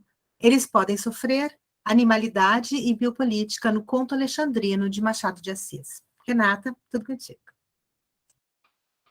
Bom dia, vou compartilhar aqui a tela.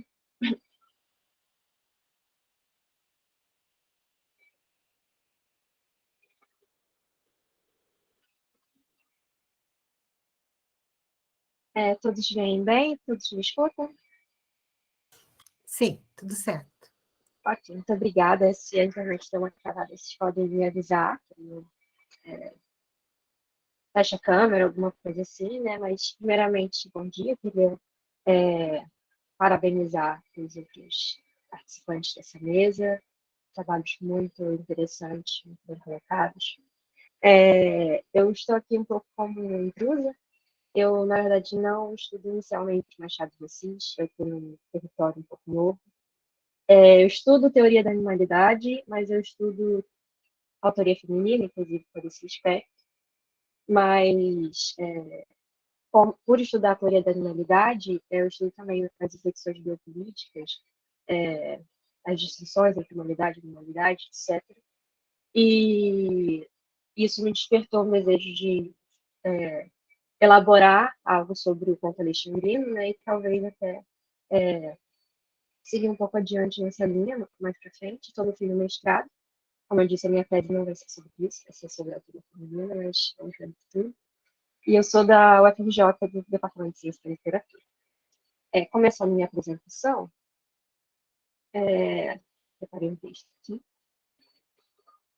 Em um dos diversos contos produzidos por um dos mais proeminentes escritores da literatura brasileira, Machado de Assis descreve a trajetória de dois filósofos e grandes estudiosos até a Alexandria da época ptolomaica, onde as artes e a ciência eram grandemente honradas.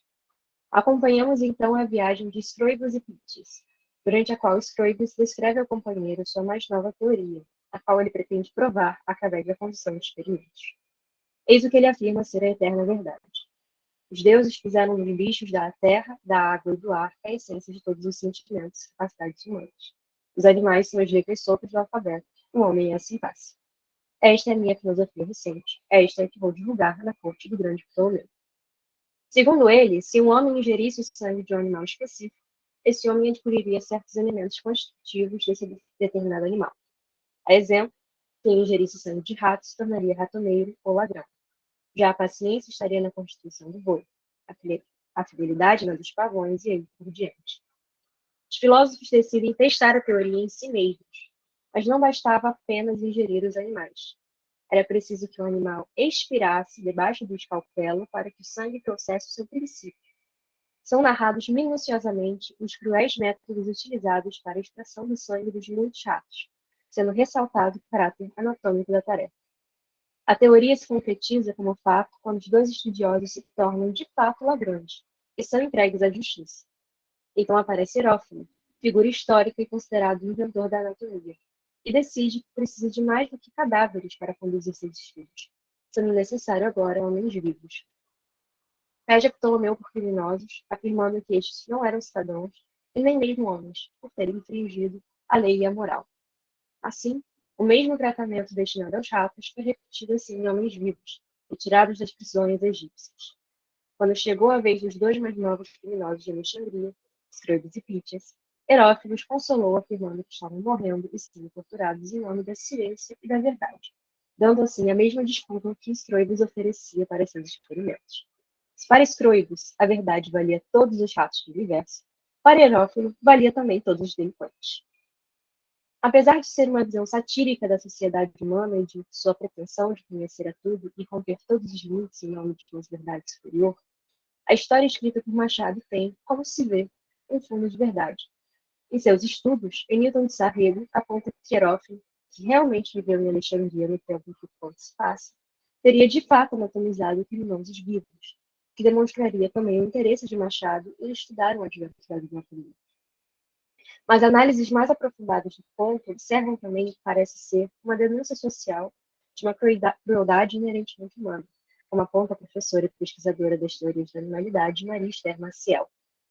Cito: Machado de Assis estabelece nesse conto um nexo entre a violência contra os animais e a violência contra as pessoas, entre vitimização de animais e problemas sociais humanos, e chega a prefigurar os horrores cometidos pelos médicos nazistas nos campos de concentração, ao mostrar como as práticas de vivisecção dos animais, no caso do conto Ratos, realizadas em nome do progresso da ciência moderna, podem culminar também na dissecação e amputação de seres humanos tidos, pela lógica hierárquica, das instâncias de poder, como inferiores, anômalos, insanos, incapazes e supostamente nocivos à sociedade. No mesmo artigo, Maciel afirma que o conto alexandrino é dotado de fortes inflexões biopolíticas. O termo, é claro, aponta para a máxima Foucaultiana a respeito do fazer viver e deixar morrer, que se refere à forma como o Estado opera ativamente no amparo e desamparo de diferentes pessoas, a depender de como são consideradas socialmente. O que nos interessa observar aqui, portanto, é como a figura do animal opera, dentro e fora da literatura, como símbolo de uma vida eliminável, além da forma como Machado captou essa noção e a aproveitou para fazer uma crítica ao cientificismo. Colocamos-nos também à luz do trabalho de Gabriel Jorge, em Formas Comuns, Animalidade, Literatura e Biopolítica, onde afirma: o animal ilumina um território-chave para pensar essas distribuições e essas contraposições, na medida em que condensa a vida eliminável ou sacrificável. A cultura, quero sugerir, fez do animal um ponto de ingresso privilegiado neste campo múltiplo, heterogêneo, difuso e, sobretudo, móvel de demarcações, sempre políticas, entre as vidas vivíveis, as vidas que têm futuro e as vidas abandonáveis e reconhecíveis, que habitam de distintos modos uma temporalidade incerta. Assim, para iniciarmos uma reflexão acerca das vidas animais ou animalizáveis, é importante nos aproximarmos dos escritos de Agamben, especificamente no Aberto, o Homem e o Animal, afirma que o homem está em constante luta com sua própria animalidade, pois ele pode ser humano apenas na medida que transcende e transforma o animal antropófago que sustenta, somente porque, por meio dessa negadora, é capaz de dominar e eventualmente destruir a sua própria humanidade. Importa também analisarmos a diferença que ele constrói entre a máquina antropológica dos modernos em oposição à máquina dos antigos. Enquanto as duas produzem zonas de exclusão, a máquina dos modernos exclui o humano através de sua animalização, a exemplo do judeu nos anos de ocupação nazista, o não-homem produzido no homem. Já em relação à máquina dos antigos, ele diz: se na máquina dos modernos o fora é produzido por meio da exclusão de um dentro e o inumano animalizando o humano, aqui dentro é obtido por meio da inclusão de um fora, e não o homem por meio da humanização de um animal. O macaco-homem, o enfant sauvage, o homo feros, mas também, acima de tudo, o escravo, o bárbaro e o estrangeiro enquanto figuras de um animal em forma humana. Tendo em vista o tempo histórico aludido no conto machadiano, vemos os entrelaços entre os prisioneiros anatomizados vivos e esses animais em forma humana, figuras do funcionamento de uma máquina que, mesmo que mudada, não deixa de existir. Essa máquina é confirmada nos pensamentos dos filósofos gregos, sendo mais infame nesse sentido Aristóteles, que, como explica José Américo Malta Peçanha, chega mesmo a afirmar que o escravo é escravo porque tem alma de escravo, é essencialmente escravo, sendo destituído por completo de alma noética, a parte da alma capaz de fazer ciência e filosofia e que desvenda o sentido e a finalidade última das coisas. Sem a capacidade de fazer ciência e filosofia, enfim, sem um raciocínio capaz de atualizar as potências, os escravizados não passariam, então, como afirma Gama, de um animal em forma humana. Os prisioneiros são tratados de forma semelhante no conto machadiano, visto o discurso de Herófilo ao pedir a Pitis alguns criminosos vivos para anatomizar. Já não são cidadãos, nem mesmo se podem dizer homens, porque a razão e a virtude, que são os dois principais características humanas, eles os perderam, infringindo a lei e a moral. Além disso, uma vez que têm de expiar com a morte de seus crimes, não é justo que prestem algum serviço à verdade e à ciência? A verdade é imortal. Ela vale não só todos os ratos, como todos os delinquentes do universo. Essa tradição filosófica que tem se referido aos animais como seres descartáveis e que coloca na mesma categoria humanos considerados animais ou humanos animalizados, é o que Derrida critica ao repensar a questão do animal em seu seminário publicado sob o título O Animal que Logo Sou. Ao questionar a inferioridade e falta de raciocínio que o humanismo tem querido depositar sobre o termo animalidade, Derrida passa pelas questões da nomeação do olhar animal, de sua possível subjetividade e de sua relevância enquanto figura de alteridade. Uma das frases nutridas de sua tese é a proferida por Jeremy Bentham, e a qual ele se refere repetidamente ao nomear as correntes filosóficas as quais ele busca colocar em dúvida. A questão, dizia aproximadamente Bentham, não é de saber se o animal pode pensar, raciocinar ou falar, etc. Como se finge, em suma, interrogar-se continuadamente, de Aristóteles a Descartes, de Descartes, sobretudo, a Heidegger, Levinas e a Lacan. A questão prévia e decisiva seria de saber se os animais podem sofrer. Can they suffer? Importa ir, então, ao texto de Bentham, filósofo inglês que produziu uma longa nota sobre sua indignação acerca do cruel tratamento destinado aos animais, mas também a outros humanos. Chamar pessoas de escravos e dar a elas o status legal inferior ao do que animais recebem na Inglaterra, por exemplo, houve um tempo em que essa era a situação da maior parte da espécie humana, e que me pesa dizer que em muitos lugares ainda é assim. O dia virá em que a parte não humana da criação animal adquirirá direitos dos quais nunca deveriam ter sido privados, exceto pelas mãos da tirania. Os franceses já descobriram que a negritude da pele não justifica o abandono de um ser humano às punições e caprichos de um algoz. Talvez um dia seja reconhecido que o número de patas, o corpo peludo ou a posse de um rabo são razões igualmente insuficientes para abandonar ao mesmo destino uma criatura que pode sentir. O que mais serviria para impor esse limite? Seria a faculdade da razão, ou possuir uma língua? Mas um cavalo crescido ou um cachorro são incomparavelmente mais racionais e conversacionais do que uma criança de um dia, ou uma semana, ou mesmo um mês. Mesmo se não fosse esse o caso, que diferença faria? A questão não é se eles podem raciocinar ou eles podem falar, mas sim, eles podem sofrer. Ainda em pleno século XVIII, Bentham se mostra à frente de questões que ainda estariam vigentes no Brasil do século XIX. Enquanto nos leva a questionar se os animais sofrem, ele afirma que os seres humanos colocados em situações de exploração também sofrem, e que esse sofrimento importa e deve ser impedido.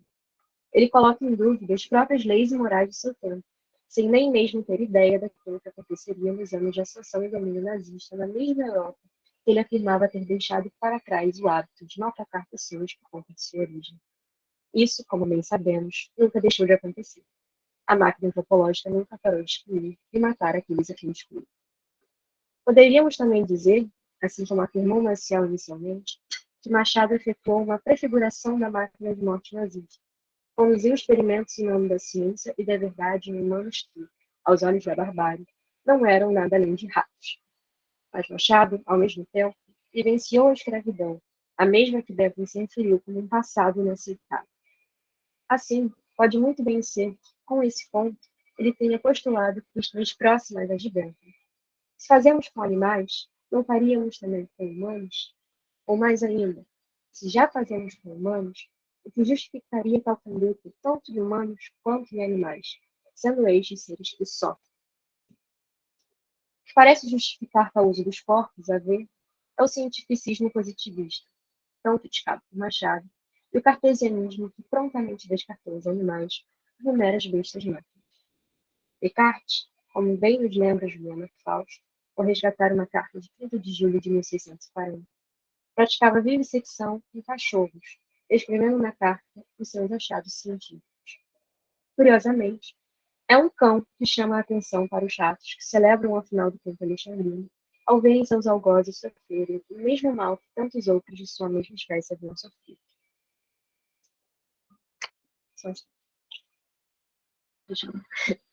Diziam os alexandrinos que os ratos celebraram esse caso aflitivo e doloroso com danças e festas, a que convidaram alguns cães, rolas, pavões e outros animais ameaçados de igual destino. E outro sim, que nenhum dos convidados aceitou o convite, sugestão de um cachorro, que lhes disse melancolicamente: século virá em que a mesma coisa nos aconteça. Ao que retorquiu um rato, mas até lá, viramos. Tal crueldade voltaria a acontecer, assim como profetizou o cachorro. Acontece diariamente. Existem, como esclarece George, essas vidas opacas à ordem jurídica da comunidade, essas que ocupam a posição eliminável no jogo biopolítico. Isso que Machado parece denunciar, por meio do escárnio e de uma filosofia caricaturada, tem sido observado ao longo dos séculos, como nos indica o não anteriormente citado, mas ainda assim presente Montaigne, como nos indica o próprio Bentham. Mas Machado, com sua escrita extraída da pena da galhofa, mistura os assuntos mais melancólicos da vida e da miséria humana, com risos e sátiras extraordinárias. Como imagem final, acho que eu falei um pouco rápido, mas já estou encaminhando para a conclusão. Gostaria de invocar um trecho de Lives of Animals, de Coetzee, em que o alter ego do autor, Elizabeth Costello, descreve o tratamento cruel destinado aos animais. Nesse extrato, ela afirma que o homem não odeia os animais, apenas tem uma compaixão ilimitada em relação a eles. Ao vê-los como escravos, não valeriam nem mesmo o nosso ódio, mas apenas sua servitude silenciosa. Ela se lembra, porém, de um animal que seria assassino. Cito: no entanto, ainda há animais que odiamos. Ratos, por exemplo. Ratos não se renderam. Eles revivem. Eles fazem suas unidades subterrâneas e nossos esgotos. Não estão vencendo, mas também não estão perdendo. Isso sem contar os insetos e inférnos. Eles ainda podem nos vencer. E certamente não estarão aqui quando nos formos. E é assim que, diante da barbárie e da crueldade, ainda existem ratos que vivem, e dançam, e sobrevivem, e resistem. Eu trouxe essa imagem que é atribuída ao Ferdinand von Tessel, que lembra muito o final do conto, no Xangri, né? E eu acho que é mais ou menos isso que a gente vai fazer na rodada de discussões. Essas são minhas referências.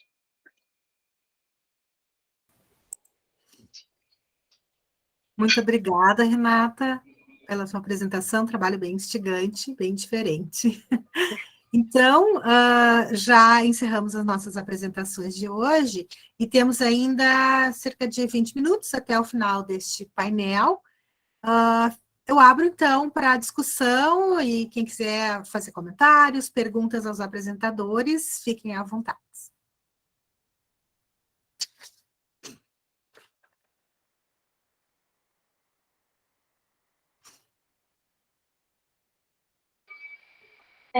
Eu queria fazer uma pergunta para o Matheus, que, novamente, né, gostei muito dos trabalhos, e o trabalho dele me toca diferentemente, né, porque, como eu disse, eu também estudo Clarice, e, curiosamente, eu estava lendo essa crônica pelo autor de si mesmo ontem, em sala de aula, em aula de Machado, que termina após, e a gente estava discutindo um pouco sobre esse tom cruel que ele utiliza, e é um pouco o tom cruel que ele utiliza também no componente dele, de certa forma, né, de essa coisa da galhofa, de zoar um pouco o sofrimento da barbárie. E é interessante pensar, né, que se fosse a Clarice escrevendo autor de si mesmo, cada bicada doeria nela, cada bicada faria um pedaço dela. Mas para Machado, ele mostra empatia ao ser totalmente anti-empático, de certa forma. Né? Enquanto a Clarice traz totalmente para si, ela toca por uma empatia exacerbada, digamos, de se tornar totalmente o outro. O Machado, ele escracha a violência e a insensibilidade do cientificismo em oposição a que seria o grau de humanidade, né? E assim despertando uma humanidade. E diante disso a gente se sente humano e discorda daquilo, discorda. Enfim, só um comentário que achei muito interessante, se quiser falar um pouco mais sobre isso. Então a minha intuição é bem parecida com a sua, assim, eu acho que as estratégias são completamente opostas, né? No caso da Clarice tem é como se fosse um exercício, no caso do Mineirinho, né? Um exercício da empatia como do ponto de vista político ou mesmo literário, né? Mas no caso do Machado tem o oposto, né? A Flora Susequinde ela tem um comentário sobre várias coisas eu tive que tirar da apresentação. Ela tem um comentário sobre essa crônica. Ela diz ela diz que o que está acontecendo na crônica é um desarme impiedoso de lágrimas potenciais. É a frase dela. Eu acho que é justamente isso. Tem uma espécie de neutralização da compaixão, né? Como se não pudesse se produzir a compaixão, mas eu acho que de uma certa meio que pelo avesso acaba se produzindo alguma coisa. Eu não sei se eu diria compaixão que se produz, mas eu acho que é como se a posição do leitor ela fica insustentável, muito e muito desconfortável, digamos assim. A posição que a gente é colocado é muito desconfortável. E eu não sei se isso produz exatamente compaixão, mas eu acho que, de certa forma, também no caso do Mineirinho, a estratégia ali tem uma estratégia de produzir empatia, mas também você tem uma tentativa de implicação mesmo, política e moral no assassinato do Mineirinho. Né? Portanto, você implica, você implica, você implica o leitor no acontecimento. Né? E eu acho que as estratégias são diferentes, mas ao mesmo eu não sei se eu consigo formular bem assim. Eu achei que o final ele ficou um pouco insuficiente, mas a minha intuição crítica básica é essa. Eu acho que tem uma afinidade de fundo, apesar das estratégias e da tonalidade do texto serem completamente diferentes. Assim.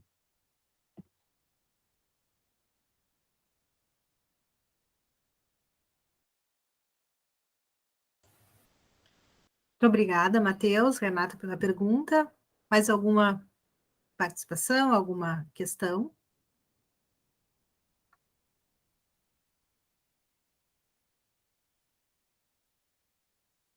Professor Paul, abra seu microfone. Uma pergunta para a Luísa. Gostei muito de sua comunicação sobre singular ocorrência. Eu queria saber qual a importância do fato de que, na realidade, há duas infidelidades representadas no conto e há uma urgência em discutir, em compreender a infidelidade de Marocas, enquanto Andrade também está sendo infiel. Ele está traindo sua esposa ao desenvolver essa relação com a Marocas. Pode comentar isso?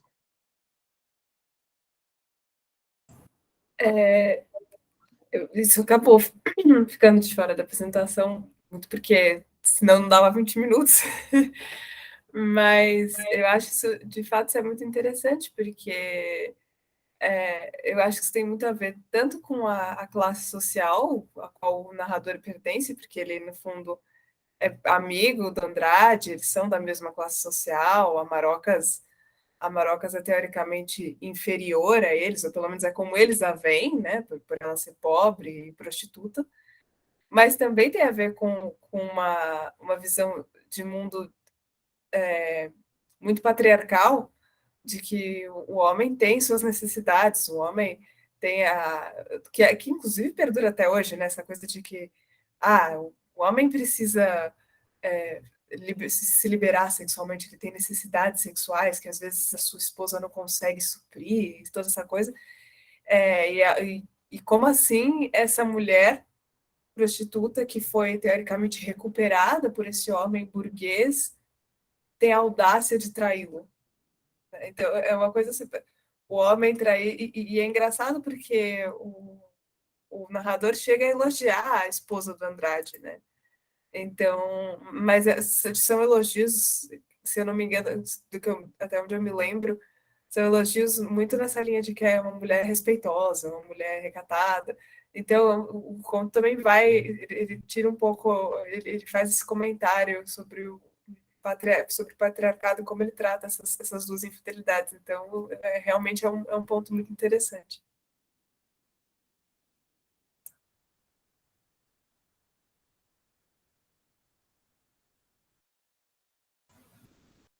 Bom, eu teria, então, um comentário, uma pergunta para fazer para a Renata.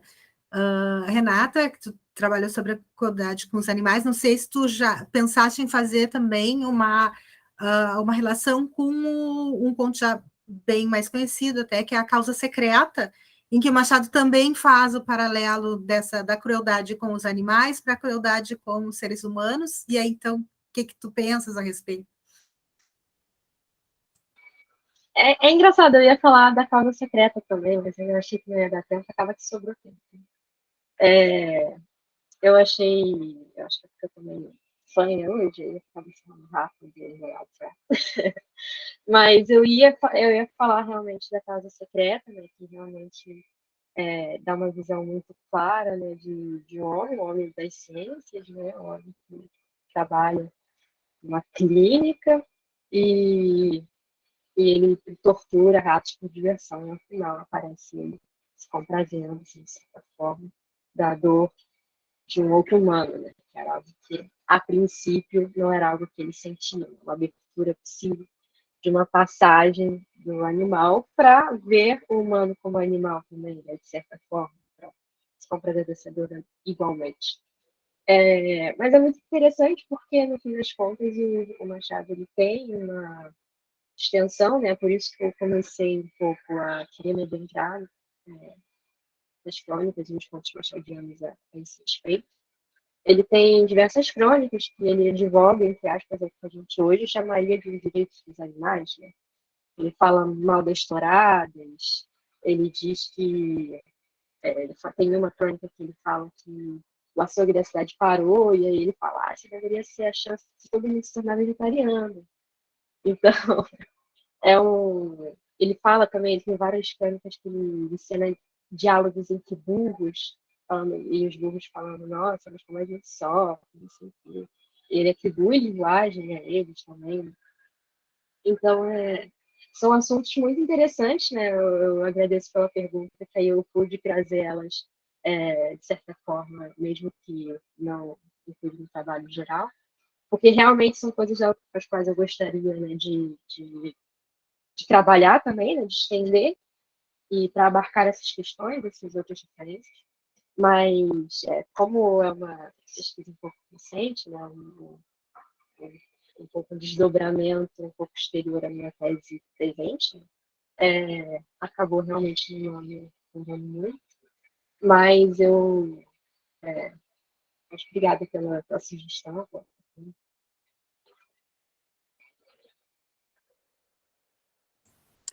Obrigada. Mais alguma pergunta, comentário? Professora Juracy? Bom dia a todos. Eu agradeço pela participação de vocês que apresentaram seus trabalhos, todos eles muito instigantes e que, sem dúvida, nos colocam novas questões, né? Alguns já mais acabados, outros ainda como uma certa provocação. Gostei muito das exposições de vocês e também agradeço a coordenadora da sessão, a professora Denise, agradeço também a Letícia, que está nos dando respaldo técnico durante as sessões, e quero dizer que, então, em nome do grupo que coordenou ou que propôs esse simpósio, que é o grupo de pesquisa chamado Ficção de Machado de Assis, Sistema Poético e Contexto. Eu agradeço a vocês por sua disponibilidade, por sua participação, e, sem sombra de dúvida, vocês contribuem para o maior conhecimento da obra de Machado de Assis, e também vocês aproveitam essa oportunidade de divulgar aquilo que vem sendo feito, o que sempre é muito importante porque nós não podemos desenvolver estudos e guardá-los para nós mesmos. Importante é que continuemos a divulgar o trabalho de Machado de Assis, que é tão importante no âmbito da literatura e da cultura brasileira, como aqui se viu pelas exposições que vocês fizeram. Então, agradeço a cada um por sua participação e também agradeço novamente a Denise e a Letícia pelo respaldo que estão dando ao desenvolvimento dos trabalhos. Muito obrigada. E à tarde nós continuamos com nova sessão, né? Estão todos convidados a assistir. Muito obrigada novamente. Obrigada.